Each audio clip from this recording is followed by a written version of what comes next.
전쟁이 나면 유가가 오른다. 우리가 수십 년간 배워온 공식입니다. 그런데 지금 그 공식이 작동하지 않는 세상이 됐습니다. 무엇이 바뀐 걸까요? 이란을 둘러싼 군사적 긴장이 극도로 고조되고 실제로는 호르무즈 해협이 봉쇄되면서 하루에 약 1,000만 배럴의 원유 공급이 차단되는 사태가 벌어졌습니다. 전 세계 석유 수요의 약 10%에 해당하는 어마어마한 양이죠. 교과서대로라면 유가가 하늘 모르고 치솟아야 하는 상황이었고 실제로는 WTI 기준 배럴당 117달러까지 올라가기도 했습니다. 그런데 그 다음에 벌어진 일이 놀랍습니다.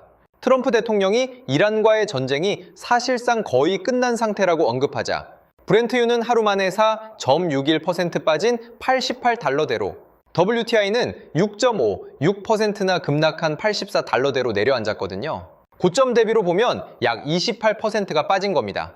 전쟁이 벌어졌는데 유가가 폭락한다는 건 단순한 가격 조정이 아니라 시장의 작동 원리 자체가 과거와 달라졌다는 뜻이에요.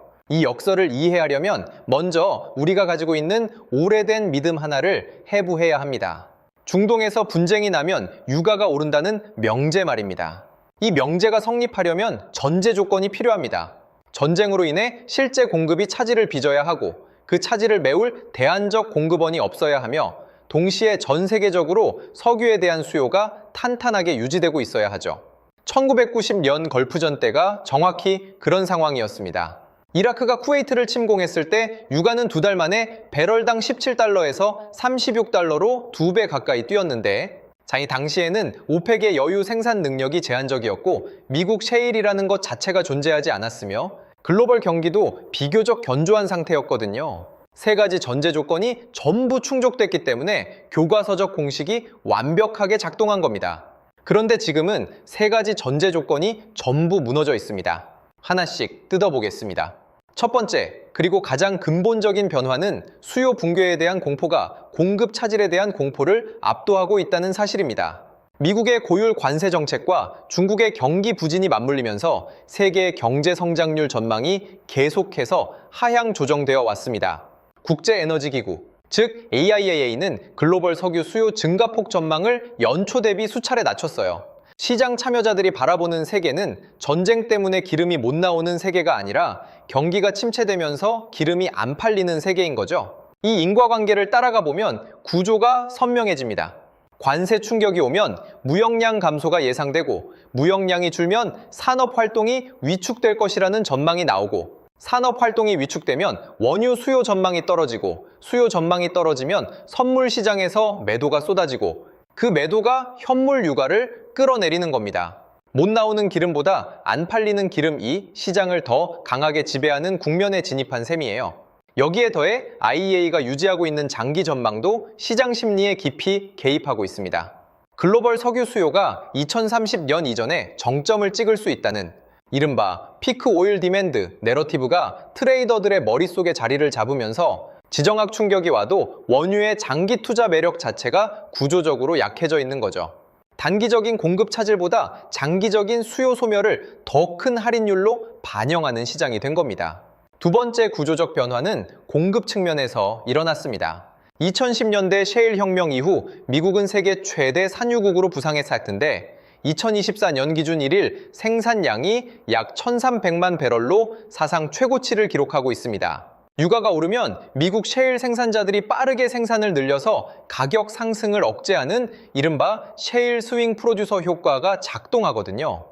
중동에서 아무리 긴장이 고조돼도 텍사스와 노스다코타에서 기름이 쏟아져 나오는 구조가 지정학 프리미엄을 구조적으로 깎아내리고 있는 겁니다. 그런데 공급 과잉 압력은 미국 셰일에서만 오는 게 아닙니다. 오펙 플러스 내부에서도 벌어지고 있어요. 2024년에서 2025년까지 사우디아라비아 주도로 감산 기조를 유지했지만 UAE, 이라크, 카자흐스탄 같은 회원국들이 할당량을 초과해서 생산하는 일이 누적됐습니다. 사우디 입장에서는 고유가로 재정 수지를 맞춰야 하지만 자기만 감산하고 다른 나라들은 몰래 기름을 더 파는 상황을 계속 참을 수는 없잖아요. 결국 사우디도 시장 점유율 사수 전략으로 선회해서 2025년 하반기부터 단계적으로 증산을 재개했고 이것이 카르텔 내 갈등을 더욱 심화시켰습니다. 이 상황은 1986년에 벌어졌던 일과 구조적으로 놀라울 정도로 유사합니다. 1985년에서 86년 사이에 사우디가 감산 분담을 거부한 국가들에 맞서 증산을 단행하자 유가가 배럴당 30달러에서 10달러 이하로 폭락한 사례가 있거든요. 당시에도 중동의 지정학적 긴장은 상존했지만 카르텔 내부의 공급 과잉이 가격을 결정한 겁니다. 이란 긴장이 아무리 높아져도 사우디가 증산을 멈추지 않으면 공급 과잉이 지속되고 지정학 프리미엄은 상쇄될 수밖에 없는 구조인 셈이죠. 여기에 하나 더 주목할 변수가 있습니다.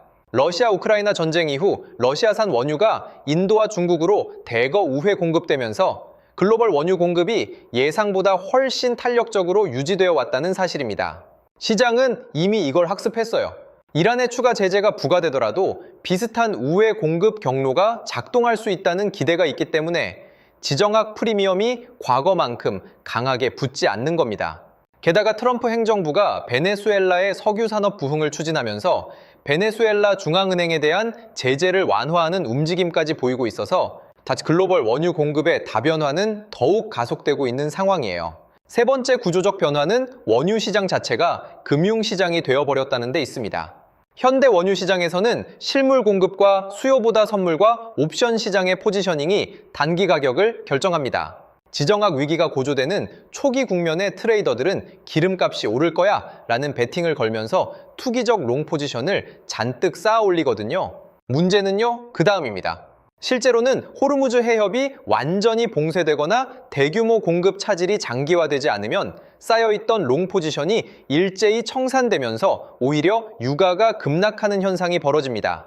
알고리즘 트레이딩이 이 하락을 증폭시키기 때문에 내려가기 시작하면 순식간이에요. 지정학 리스크가 가격에 선반영된 후 소진되는 이 메커니즘은 이번이 처음이 아닙니다. 2019년 9월을 떠올려 보면 됩니다. 예멘 후티 방운의 드론이 사우디 아부카이크 정제 시설을 타격해서 사우디 일일 생산량의 약 절반에 해당하는 570만 배럴이 일시 중단됐을 때 카이 유가는 단 하루 만에 15% 급등했습니다. 실제로는 물리적 타격이 있었으니까요. 그런데 사우디가 빠르게 생산을 복구하자 이 주 만에 유가는 공격 이전 수준으로 돌아갔습니다. 2022년 러시아 우크라이나 전쟁 때도 마찬가지였죠. 침공 직후 브렌트유가 배럴당 130달러를 돌파했지만 같은 해 말에는 80달러대로 약 38% 급락했습니다. 유럽의 에너지 전환 가속화, 미국의 전략 비축유 방출, 그리고 경기 둔화로 인한 수요 감소가 전쟁이라는 공급 충격을 압도해버린 거예요. 이 모든 사례에서 공통적으로 발견되는 교훈은 하나입니다. 지정학 프리미엄은 실제 공급 차질이 장기화되지 않으면 빠르게 소멸한다는 것. 시장은 위협에 반응하는 것이지 위협의 현실화를 기다리지 않거든요. 위협이 현실화되지 않는 순간 그동안 쌓았던 프리미엄을 한꺼번에 뱉어내는 겁니다. 그리고 이 과정에서 가장 흥미로운 역설이 하나 있습니다. 유가가 오르든 내리든 월스트리트의 대형 은행들은 돈을 벌고 있다는 사실입니다. JP모건 체이스, 시티그룹, 웰스파고 같은 은행들이 올해 1분기의 수익 기록을 경신했었는데 합산 수익이 250억 달러를 초과했습니다. 이란과의 긴장 고조로 인해 거래량 자체가 폭증했고 지정학적 불확실성 때문에 투자자들이 활발하게 매매에 나서면서 거래 수수료와 스프레드 수익이 크게 늘어난 거예요. 골드만삭스의 원자재 트레이딩 부문 역시 시장 변동성이 높은 분기에 역대급 수익을 기록하는 패턴을 반복적으로 보여왔습니다. 유가가 급등해도 수익이고 급락해도 수익인 구조, 변동성 그 자체가 월스트리트의 수익원이라는 역설적 구조가 존재하는 셈이죠. 한편 유가 하락이 모든 나라에게 나쁜 소식인 것은 아닙니다. 중국은 전통적으로 유가 하락기에 전략 비축유를 대규모로 채워넣는 전략을 구사해 왔거든요. 이란 긴장으로 지정학 불안이 있어도 유가가 싸지면 중국에는 오히려 비축 기회가 됩니다. 이 매수 수요가 어느 지점에서 유가 하락을 멈추는 바닥 지지 역할을 하지만 중국의 경기 부진이 지속되면 이 수요마저 약해질 수 있다는 게 또 다른 불안 요인이에요. 달러 강세도 한몫합니다. 지정학 위기가 터지면 안전자산 선호 심리로 달러가 강세를 보이는데 달러로 표시되는 원유 가격은 비달러권 구매자에게 더 비싸지면서 수요가 줄고 달러 강세 자체가 원자재 가격 하락 압력으로 작용하는 이중 경로가 열리는 거죠.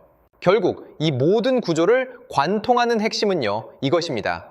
전쟁이 유가를 반드시 올리는 시대는 이미 끝났다는 것.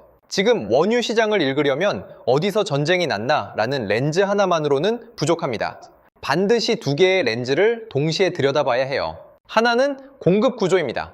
미국 셰일이 얼마나 빠르게 반응할 수 있는지, 오펙 플러스 내부의 결속력이 유지되고 있는지, 우회 공급 경로가 작동하고 있는지를 봐야 합니다. 다른 하나는 수요 전망이에요. 글로벌 경기가 어디로 향하고 있는지, 관세와 무역 분쟁이 산업 활동을 얼마나 위축시키고 있는지, 에너지 전환이 석유 수요의 장기 천장을 어디까지 끌어내리고 있는지를 함께 봐야 하는 거죠.